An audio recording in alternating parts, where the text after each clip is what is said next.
Masterizer. Sanibona igama le-movie yethu yango-2007 iCleaner eka-Samuel L. Jackson. Udlala indawo kaTom. UTom eminyakeni ewu-8 edlule ubesebenza njengephoyisa kodwa uyeka lowo msebenzi wobuphoyisa waziqalela umsebenzi wokuklina kuma-crime scene ngokulekelela wona amaphoyisa. Usewuchwepheshe kakhulu kulo msebenzi wokuklina, ubusekwaze noku-create amakhemikhali a-strong kakhulu okwenza ukuthi uma bekunendawo enegazi kwi-crime scene kungabonakali ukuthi kuke kwabanjani. Emndenini wakhe uTom uhlala nendodakazi yakhe kuphela ngokuthi nonkosikazi wakhe uTom washona eminyakeni eminingi eyadlula, so uTom kwamphoqa ukuthi ayikhulise yedwa indodakazi yakhe igama layo uRose. La siyambona uTom ngesikhathi efika indodakazi yakhe uRose embuza ukuthi belunjani usuku lakhe. uTom wathi eqeda ukuthi belu-right usuku lakhe wahamba eseyolala. Ngakusasa ekuseni wathola icase entsha yokuyoklina kwenye i-crime scene okwakumele ayokilina umuzi wonke. Wahamba waya lapho nokwathi uma efika kulowo muzi wafica ukuthi umnyango ukhiyiwe, kodwa wafica kwenye inothi kwakubhala ukuthi ukhiye ufihlwe ngaphansi kwesitsha sembali esingaphambi komnyango. uTom wawuthatha lowo khiye ngaphansi kwaleso sitsha sembali, wavula wangena ngaphakathi wafica kugcwele igazi. Waqala wakhipha itape wazirekhoda echaza ngesimo asificile nomsebenzi azowenza kanye nedate okwakuyinto ayijwayele. Recording. This is Tom Cutler on April 6. Waqhubeka washutha nezithombe kwakuseyingxenye yomsebenzi wakhe.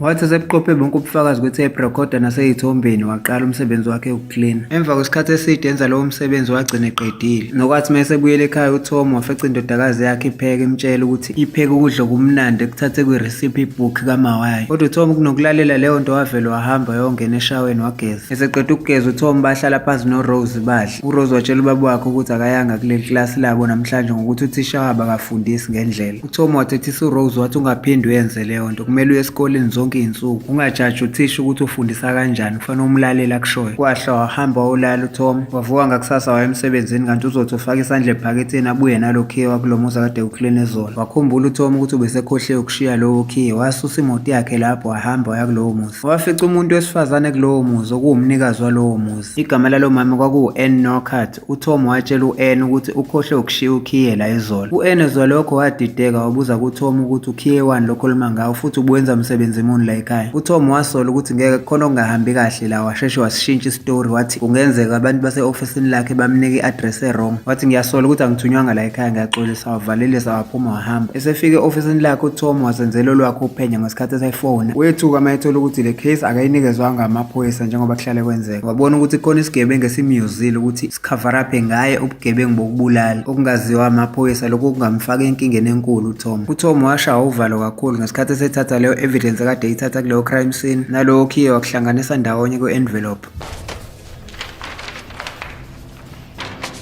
uTom wafonela omunye umngane wakhe oyiphoyisa ekuthiwa u-Eddie. uTom watshela u-Eddie ukuthi wenza kahle wafona, singakwazi ukuphuza namhlanje ebusuku. Wavuma u-Eddie. Kwathi ntambama uTom wahlala nendodakazi yakhe uRose. uRose watshela uTom ukuthi usaphila uma wakhe wayenokumthatha baye naye esinema bayobuka imuvi. uTom akafunanga ukukhuluma ngalezo zinto ezayikhulunywa uRose, wahamba wayohlangana nomngane wakhe u-Eddie ebar. Besahlele ebar uTom wabona ey'ndabeni kuthiwa umkhwenyana ka-Ann igama lakhe uJohn, umnikazi walo muzi akade uklina, unyamalela akaziwa ukuthi uphi. uTom waqala lapho wahlanganisa izinto esola ukuthi kungenzeka ukuthi u-Ann wabulala umkhwenyana wakhe noma khona inkaba ayiqashile ukuthi ibulala umkhwenyana wakhe uJohn bese sebenzisa yena uTom njengomuntu oklina ama-crime scene. uTom wabuza ku-Eddie ukuthi wena njengephoyisa kukhona nosukuzwile ngecase yokunyamalala kaJohn. u-Eddie watshela uTom ngaleyo case, wasemkhombisa elinye iphoyisa ekuthiwa uJim elalifika ukuthi ilona elisesha ngaleyo case. iphoyisa uJim lafika lachazela uTom ukuthi uJohn lo nyamalelo bezwana kakhulu nokhomishana wamaphoyisa kodwa emva kwalokho bebengasezwana. ethi uJim ngoba uJohn ubezotestifya for i-FBI kodwa sekusondela usuku le-testimony wanyamalala uJohn. Beqeda ukuxoxa ngale nto baphuma sebehamba bafica ukuthi imvula iyayishaya ngaphandle. uTom wabona ukuthi no-Eddie usedakiwe wamfaka emotweni yakhe wamhambisa ekhaya. uTom naye wahamba eseyolala. Wavuka ngakusasa esemsebenzini wafika e-ofisini lakhe wethuswa ukufica u-Ann unkosikazi yale ndoda enyamalele. u-Ann wabuza kuTom ukuthi konje uthe umsebenzi wakho ukuklina ini. uTom wahlala phansi wachazela u-Ann ngomsebenzi wokuklina awenzayo. u-Ann wabuza kuTom ukuthi ngabe nasemzini wami ufike waclean. uTom waphika wathi cha ngisuke ngicleana ngoba sengikunyazwe amaphoyisa. u-N watshela uTom ukuthi angisayithembi-ke lento ongitshela yona. uTom wenze excuse ngokuthi ubhizi ucela abe-excuse kancane usafuna ukuba busy. wahamba u-N engayekile ukutshela uTom ukuthi akayithembi lento amtshela yona. uTom wathola enye icase entsha yokuyocleana komunye umuzi wenza sure ukuthi ithunyelwe amaphoyisa. wathi secleana kulowo muzi kwafika umngane wakhe u-Eddie. ngesikhathi u-Eddie etshela uTom ukuthi amaphoyisa ayile emzini kaJohn izolo awatholanga lutho kodwa athole amakhemikhali, lolu hlobo lwamakhemikhali olusebenzisayo uma ucleana kuma-crime scene. Ethi u-Eddie kwenzakalani Tom ngoba ubungibuza imibuzo eminingi ngoJohn izolo. uTom walikhuluma iqiniso ku-Eddie ukuthi wathola imeseji eyitshela ukuthi ithunyelwe amaphoyisa njengenjwayelo ukuthi akayocleana kulowo muzi. wahamba ngempela eyocleana emzini kaJohn wacleana ngendlela ajwayele ukwenza ngayo. ethi ngoba wayetshela ukuthi i-crime scene yaziwa nawo amaphoyisa. ethi kodwa ngethuswa ukuthi ngakusasa amaphoyisa bengakaze angithumele lapho. u-Eddie wabuza kuTom ukuthi pho awuyiripotanga ngani leyo nto. wathi uTom ku-Eddie leli cala libukeka liyingozi kakhulu njengoba noJohn enyamalele engaziyo ukuthi uyephi nami banganginyamalalisa ngingaziyo ukuthi ngiyephi. ethi leli cala linga-involva ngisho amaphoyisa ngishase esikhundleni esiphezulu njengoba noJim eshila izolo ebusuku ukuthi uCommissioner ubezwana noJohn kodwa kwathi sekusondela itestimony kaJohn wanyamalala engasezwani vele noCommissioner. ethi uTom angifuni ukuthi ngithi ngiyakhuluma kanti ngikhuluma nomuntu o-wrong, impilo yami neyengane yami bese ngozini. u-Eddie wathi kodwa kufanele ube nobufakazi before ucleane kuleyo crime scene, kufanele uqale wenze paperwork. wavuma uTom ukuthi ngakwenza konke lokho, ngine-tape recorder nginey'thombe engayishuthi. u-Eddie watshela uTom ukuthi lezo zinto ayigcine safe. wahamba uTom esebuyela endlini yakhe wafica ukuthi indodakazi yakhe uRose yathetha icasukile. uRose ecomplaina kubaba wakhe ukuthi ubaba wakhe akahlali ekhaya. ethi uRose futhi ngingaba sengozini, ngiyintombazane ngihlezi ngishiyiwe ngedwa la ekhaya. uTom naye wathethisa uRose emtshela ukuthi awuyenze homework yakho, uhlezi njalo ucabangani noma wakho. ethi angazi ukuthi uyokumukela nini ukuthi uma wakho akasaphili uswashona. uRose watshela ubaba wakhe ukuthi at least kungcono ngoba usekhona umuntu osakwazi ukukhumbula uma wala ekhaya. ngakusasa sibona u-N edlala kwenye playground ney'ngane zakhe. uTom wathi uma ebona ukuthi u-N uyambuka wasusa imoto yakhe uTom wahamba. wathi uma efika ofisini lakhe uTom wafica iphoyisa uJim nopartner wakhe. uJim watshela uTom ukuthi njengoba kade beye emzini kaJohn lo onyamalele bafice uhlobo lwamakhemikhali olusetshenziswa uyena uTom. uTom wahamba waya la akhiyela khona ama-evidence e-crime scene wawathatha lapho wawafihla enzela ukuthi angabonwa umuntu. nokwathi later ngalolo suku sibona uRose edlala ibhola ngesikhathi uTom no-Eddie bebukela ngaphandle bekhuluma ngayo le case. uTom wabuza ku-Eddie ukuthi njengephoyisa kuhamba kanjani ophenyweni lokunyamalala kaJohn. u-Eddie watshela uTom ukuthi namanje amaphoyisa acabanga ukuthi uJohn usanyamalele. ethi u-Eddie yingakho kungakashiwo ukuthi ushonile kodwa kusavulwe icase yomuntu olahlekile. khona lapho uRose wafuna uku-impress ubaba wakhe ngoba waskora igoli kanti uTom akanakile.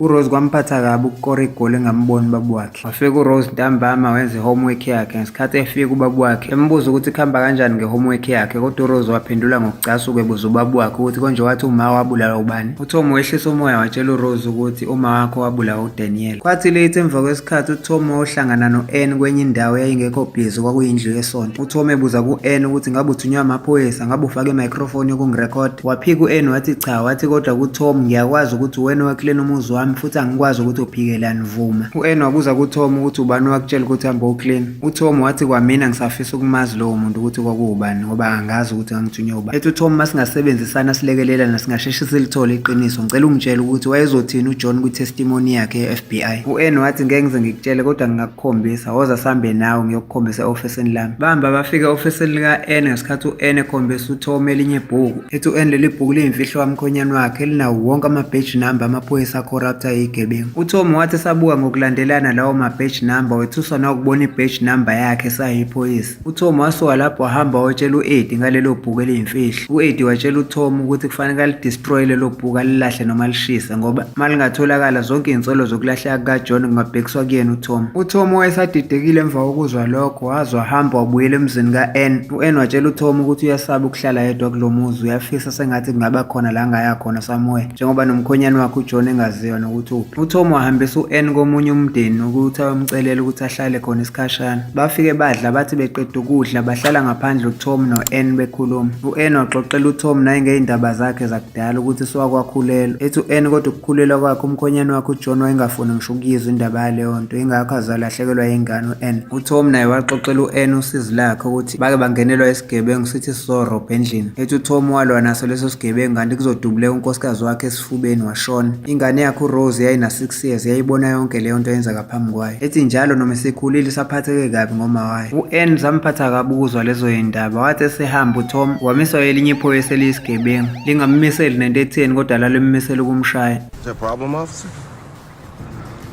I know who you are, Tom. uTom phezu kwalokho kulimala wahamba waya emzini wakhe, kodwa uRose wethuka mayibona ubaba wakhe elimele ebusweni. Wazama ukumthoba amanxeba la alimele khona, embuza ukuthi baba kanti kwenzakalani ngawo, kodwa still uTom akafunanga ukuphendula uRose. uRose leyo nto yavele emphatha kabi kakhulu ngoba wayesekhala ememeza ubaba wakhe embuza ukuthi kanti yomfihlela izinto kuze kube nini. uTom watshela uRose ukuthi angikutsheli lezi zinto ngoba ngifuna ukuthi zikuphathe kabi. uRose watshela ubaba wakhe ukuthi isizathu esenza ngifuna ukwazi ukuthi ngiphatheke kabi ukuthi into eyenzeka kumina kuwena ingenzeka. Ethi futhi bengiqamba amanga ukuthi bengenza homework kwikhompyutha, bengenza i-research kuma-case files akho. uTom watshela uRose ukuthi akahlukani nalezo zinto ayihlangene naye. uRose wavele wacasuka kakhulu, wahlaphaza zonke izinto endlini, ethethe ezinye ey'thulule emadrowini.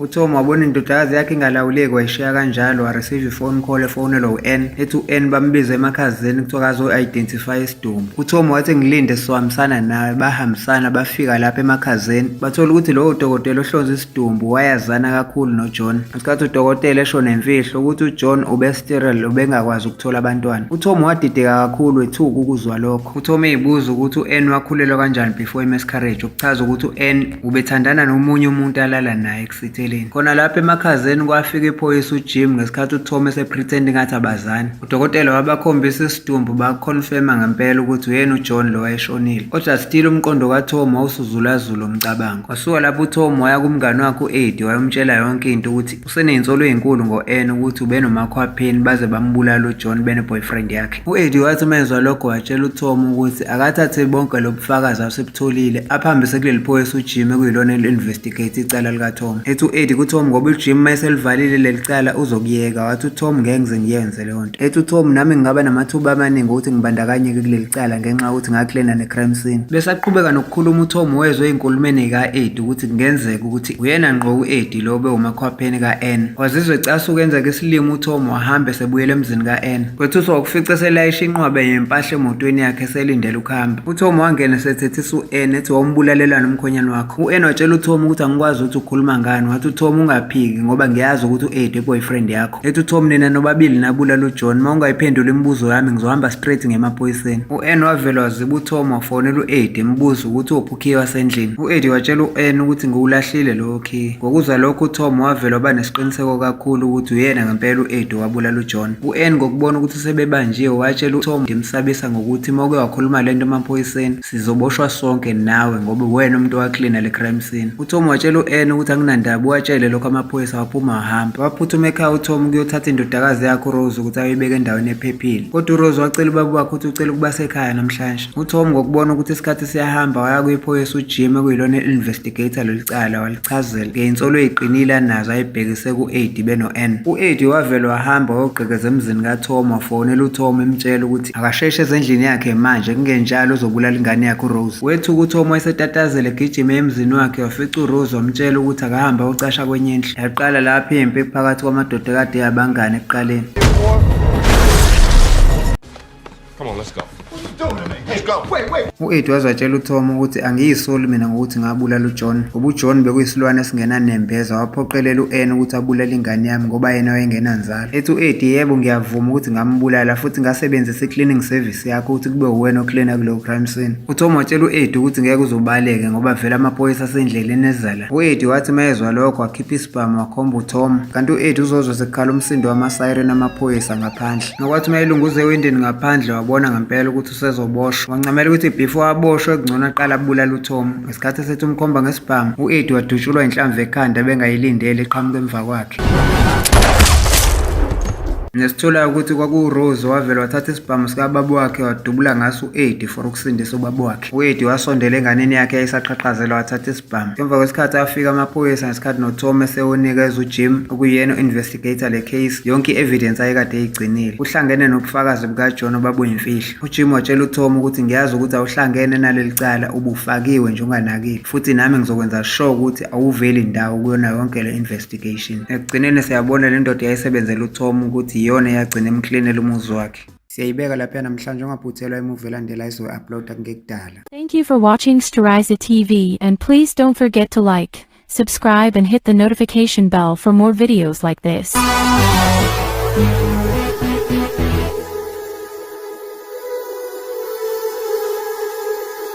Storiza TV.